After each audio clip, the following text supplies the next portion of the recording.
welcome back to another Precious HD video. Today we have another career mode episode, and as you can see right now in the background, it is transfer deadline day, which just means that we are looking to counter offer. And well, West Brom came in with a very good offer for John Stones. John Stones, of course, Everton youth player, hopeful for the future, etc, etc. But I mean, yeah, 22 years old, 78 rated. I had a feeling that I could make a bit of profit out of Stones. Now, 14 million he sold for, which in my opinion is quite a big sum. I mean, 14 million for an improved centre-back. He's got Premier League experience, yes, but at the end of the day, this series isn't about youth and potential as much as it was last year, because we've got one season left. As you can see with this Toby Alderweireld situation, as I'm trying to get replacement, some of you will be annoyed that I got rid of Stones, because it all happened so suddenly. He's a good centre-back, I'm not denying, but he hardly plays anymore for starters. And for seconds, well, Toby Alderweireld, who is of course my current target, he's not unbelievably amazing. No, I agree with you there. But at the end of the day, Stones sold for 14 million, and we're on our way to getting Toby Alderweireld for like 8.7 million. So look, 14 million, we've got 12 million of that. And he's gone to West Bromwich Albion, which means now they've both got Jagielka and Stones at West Brom. But I just looked the other day, they've got 9 centre-backs in their team for some reason. That's a bit weird. I just decided to check. I always check on my players after they've left to see their appearances, etc, etc. If they've gone to the Premier League, that is, of course. And, well, they've got 9 centre-backs, which is just frankly weird. And another situation was Toby Alderweireld, and there was another few players there. I was trying to do a bit of negotiation with Badstone, but in the end I only showed the Alderweireld negotiation because that is the only successful one. And yeah, people will be moaning Alderweireld isn't the right option. He's 78 rated, which is the same as Stones, but he is 5 years older, which doesn't really matter because he's still only 28, 27, yeah, he's only 27, which is not a problem. 27 years old, we're not doing this for another 3 seasons. I don't care. Stones had really jolted growth-wise. I mean, he's been 78 for a while now. I mean, since like a similar time last season. So, I mean, I'm not too fussed that he's gone. You can see our players in here. We've spent 37 million and sold 30 million worth. So that is 7 million loss during this transfer window. But at the same time, we made a lot of profit off the Stones situation. We've got a 78 rated centre-back in for a different 78 rated centre-back and made knocking on the doors of 5 million profit, which can be really handy going into January. And of course the Champions League money and funds can be really handy also. You can see Swansea have brought in 3 Everton players, Matty, Naismith, Malanda, and of course Malanda, well, he just pops up again, and he will of course pop up when we play Swansea, which is going to be very difficult to commentate, isn't it? But I did sell him, if you didn't know already, because I just thought it deemed best to do that. I just thought it was the easiest thing to do, because it was a bit of a controversial situation, and I thought, right, if I sell him, it's over, it's done, it's finished with. I would have loved to play him, of course, everyone would have, but I just think it would have been too difficult for me to commentate, and I couldn't have done it. Anyway, we've got our first squad report. Technically, it's our second, because we've already had a quick look at the squad report in episode 2, I think, or episode 1. But here we do have a squad report nonetheless, because this is our first official squad report of the year. Transfer window is shut. The summer transfer window has gone. That could possibly be our second last transfer window. Samuel Says up to 85, Atsu, Kramer all going up. Diaz is now an 80. Romelu Lukaku remains the same, along with Pelosi and along with Seamus Coleman. But this doesn't make sense. Kyle Walker's become a better player and become a worse player at the same time. It makes no sense to me whatsoever. Betancourt improving all over the park. Everybody is improving, and I just love it. The immense progression in this team is fabulous. It's just so good to see. Tyce Browning, Francisco Jr. It's just amazing. And as we come out of that situation and the transfer window, we move into, of course, what is best known as September. So, Brazil versus Colombia. That is our first game in September and goes down as our first game since the window is shut. Oscar does open the scoring, and we do decide to, of course, again simulate these World Cup games because the qualifiers are not very important to me at this moment in time. This is an Everton career mode, and that is what I deem most important. It's just the offer of Brazil was very ludicrous, wasn't it? And very tempting, so I had to take it in the end.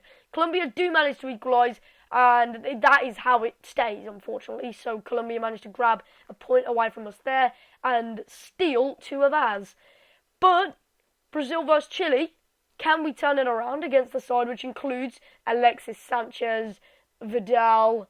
Well, it wasn't the best of starts. Eventually, Hull gets the equaliser, but we really aren't looking too good. This South American team at the moment, well, this South American World Cup qualifier, it's a bit on and off.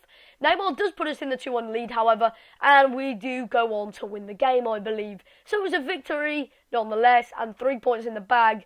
Yet again, I've not played a game with Brazil yet. I may play one if there is an important competition like the World Cup coming up in 2018, and I may look to play them then. But I am only in 2016, I believe, at the moment, so I'd have to do 2 more seasons, I think.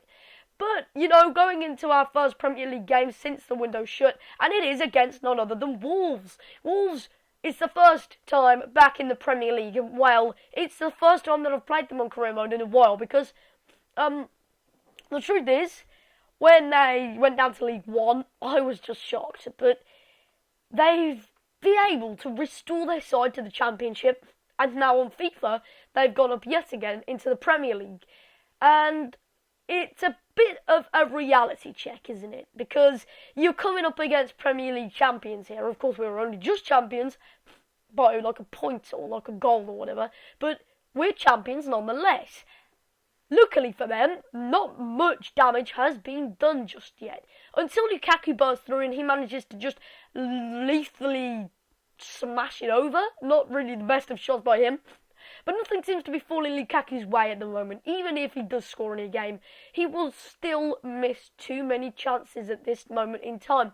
Paloschi, though, well, he just fired it home. Jeez, that was like a flipping firing squad there. Absolutely Expelliarmus.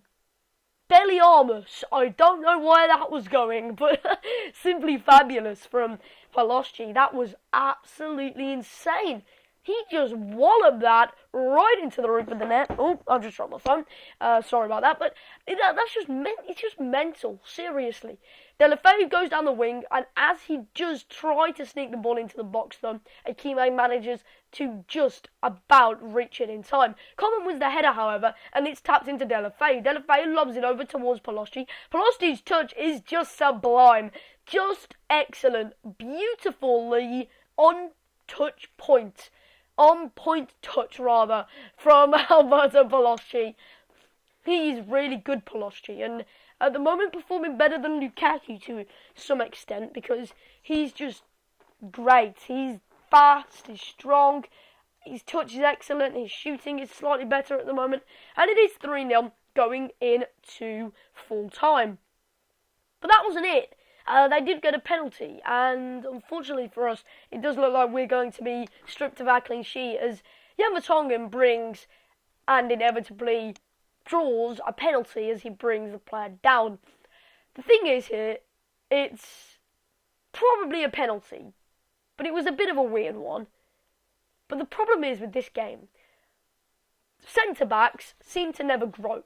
There's a lot of centre-backs which I struggle to make grow, and that is because it is so hard to defend on this game that you give away so many penalties. When you give away so many penalties, their form goes bad press conferences are put on their name, and eventually, ultimately, they don't grow. Hopefully that's not the case with Vertonghen, and you'll find out what the case is with Vertonghen over the coming weeks, but it is a bit frustrating, to be honest.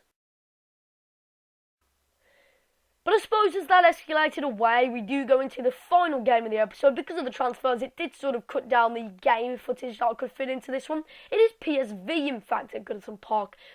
It's our second stint in the Champions League. We need to sort this out now, because if we fail to impress in the Champions League this year, then there is probably a high possibility that we really could be facing the chop at Everton.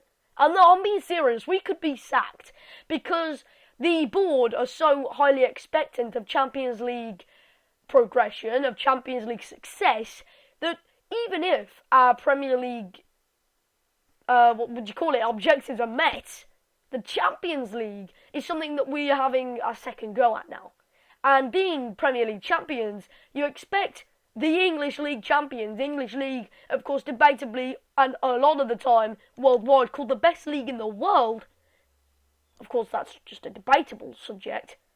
You'd expect the champions to win the Champions League, don't you? You expect England's elite teams to be up there, and now we are one of England's elite teams. The likes of Samuel Sey's getting his mark on the Champions League draw already, and that's a great goal by him. I mean, to be honest, if we don't meet our objectives in the Champions League, we could face quite a tough time in the backroom staff areas, behind the scenes. And Vertonghen yet again brings down, is that Depay? No, it's not. It's definitely not Depay, is it? Who is that? I don't really know who that is. But nonetheless, Vertonghen brings him down, which results in yet another penalty. So, the man does step up to the penalty spot to take on Tim Howard, who is the only thing which stands between him and a goal. And this time, it is Wijnaldum. So, Wijnaldum does take the penalty and he smashes the bar, which luckily for us means we retain our lead and we break away with Samuel Sey's now. Sey's attacking with intent, bursting at the defence, trying to put them under pressure, but nothing happens and nothing happens from that. So not much resulting opportunity there. As the ball though is picked up by Struman, he manages to find Bittencourt. He plays it through and Sey's is found excellently. Great picked out pass. Sey's is picking the locks, and well, he picks it for the second time this evening as we manage to get the 2-0 advantage against the Dutch side, PSV. So, as I was saying with the Champions League, it's a very important year, and I am very expectant. With our poor performance last year in the European areas, I mean, I would really like a good run this year. So this is why it's so important this year to really confirm and really be up there with Europe's top teams, because that's just necessary as a football club to do that, isn't it? Campbell though races down the wing and we get yet another chance. This time though, Campbell fires over and it is only 2-0 still. So he really obviously had the best idea that you could there. Race down the wing, try and get the opportunity.